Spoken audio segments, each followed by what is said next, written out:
I like how we have our own freedom to do what we need to do. It's better because you get like your feedback and grades back faster. And now that we get to work on the computer and you're working at your own pace, it's like I don't have a distraction anymore.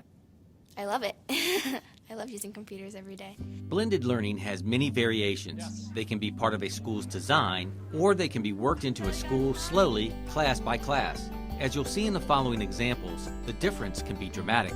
Carpe Diem AIKEN is a publicly sponsored charter school in Cincinnati. It's part of the Carpe Diem learning system, a group of schools across the country that use a 50-50 mixture of customized online curricula and project-based instruction to allow their students to learn at their own level and move at their own pace. My goal is to have, by the time they're in 10th grade, I want my students to be finished with high school curriculum, and that they have the option to go to college, do some dual enrollment so they can get 2 years of college under their belt free, or graduate early. The customized journey here for students starts with the MAP test, or Measures of Academic Progress Assessment. We have them take it the fall, winter, and spring to measure the growth, and also to use it to make sure we have kids in the right class, because we don't necessarily put a kid or a student in a class just because of their grade level. We match them with their instruction readiness, not necessarily their age. Nick Vogel is the Learning Center manager, overseeing 5 other learning coaches who support 240 students as they work their way through the online portion, which varies for each student. My learning coaches are a huge part of what makes our students successful here. Our learning coaches know the most about students. They engage with them every day. They almost have to be content experts in every single content area because they're working with students. They differentiate learning like no one else. The online content at the school contains teaching segments and other pieces produced by a publisher, but all of it is reviewed by one of Carpe Diem's 5 subject teachers. Because remember, we multiply it times each if it's in front.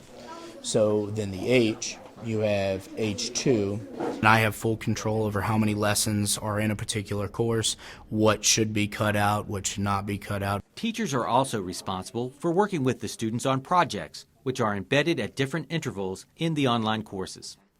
So I can say that this is equal to that, right? Because they're both equal to D. Before 3 of the unit tests, they have to do a project. And then they come downstairs. The curriculum that they've been working on is in the project. So we get to see it put to life. It's usually very real world, applicable. The way this model is set up, never is there a situation where I'm teaching something that they already know. I am truly jumping in and giving them unique experiences. It's very independent. You do what you need to do or it doesn't get done. And I kind of enjoy that because I'm more independent.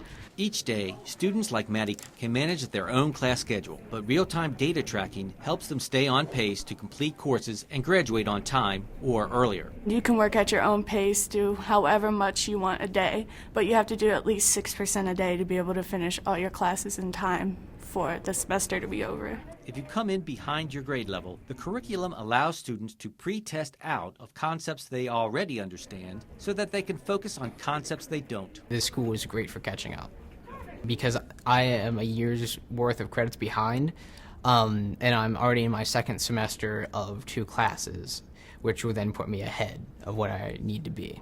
And graduation is the main goal here. Students can't move on unless they score an 80% or higher on all assessments. Actually, today I have failed my algebra test, algebra 2 actually, and I had got a 72, but in order to pass you have to have an 80. So after I failed my test, I had to go back, take extra notes, see which quizzes it was that I needed help on the most. I went over it with the math teacher, and now I changed my grade and I have a 92. At the school, though, failing is all right. That's how you learn, by failing. So, and that's another discussion we have to have with them. Is like, don't get upset because you got a 60 or 70% on this test. Because of the environment you're in, now you're going to learn from your mistakes. You're going to take it again. I just feel like I can, move on my own, work on my own. I don't feel like if I'm, not ready, that it won't just move me on. It'll wait till I'm ready. For a map standpoint, most of our students grow by at least a year and a half in every content area from August to December. So we meet our projected growth by December typically, and we exceed that at the end of the school year. The results may be encouraging, but educators in this environment must be ready for their new roles. We've really made the jump to PBL, and that has been a big transition, but it lends very much within the way that I teach. Getting kids to come in, sit down, start working, getting their hands dirty right away, playing with concepts. The projects very much line up with my methodology. I do miss that direct instruction a little bit as far as from being a traditional teacher to then now here, but I do think it is where our education is headed. So I think it is preparing our students for success in the future. While the flex model here allows the student to decide what they are learning and when, it also removes most direct instruction. Other schools, like NAGEL Middle School in the Forest Hills School District, have been able to integrate blended models that build in more interaction time for several content areas. We've got social studies, we've got language arts, we have some of the sciences do some blending, and then we also have health and PE. Kyle Mack is a digital educational specialist at NAGEL. He helps teachers like Lisa Heinecke and Debbie Heimbrock incorporate blended models and tools into their social studies and language arts classrooms. I like your comment up here about the disease typhus. I think that's a great connection. Good job. We do a combination of face-to-face, but we will take our notes online, we'll share our notes online, and we'll have a face-to-face discussion between students. The ways that I do it for social studies in particular is looking at a certain content and all the different ways to access that information. So why are you posting this one? Most of our work in language arts and social studies is online, which is nice. For most projects and presentations, you can work by yourself or with a group. Some people prefer group work, some people prefer individual. For me, it just depends on what we're doing. 35 out of like the 55 minutes are online, and we have some discussions mixed in and some like instruction periods. If we're writing a story in a group, we usually get on a Google Doc and share it with everyone in the group, and then we can all work on it at the same time. The projects are always tied to the standards, but it's up to the student to find and research the information on their own terms. And so maybe through a video, maybe through a reading, and maybe through a discussion. And so having students understand the ways that they learn best gives them different opportunities to access the information that they need. Blended learning also helped save the health program at NAGEL, according to Scott Peters. Now they rotate it with physical education and integrate more technology. Who could kind of describe for me what external self-image might be? Peters says using technology has helped the kids better comprehend topics like nutrition, heart rate, stress, and body image.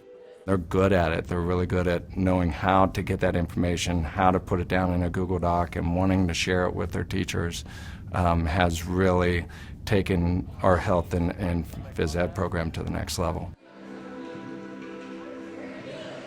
From quicker feedback on quizzes or tests to more FaceTime with the students, those experiencing blended learning at NAGEL say their roles have changed, but the benefits are tangible. We had a lot of control over our pace. If we were more accelerated or needed more time, we would still be able to do that because this blended learning is very flexible. I think the biggest fear in people embracing blended learning and 21st century learning is loss of power. Loss of control. If you let the kids read on any device, well, how do you know that they're reading on that phone and not texting? And how do you know, blah, blah, blah? Well, how did you know anyway? What you try to have to try to focus on is, I want to try to make them want to do this, not catch them if they're not doing that. And I think that's a big shift. Definitely gotten a lot more control over how I've learned because the teachers, they think that we're responsible enough now and they, trust us to, do our work.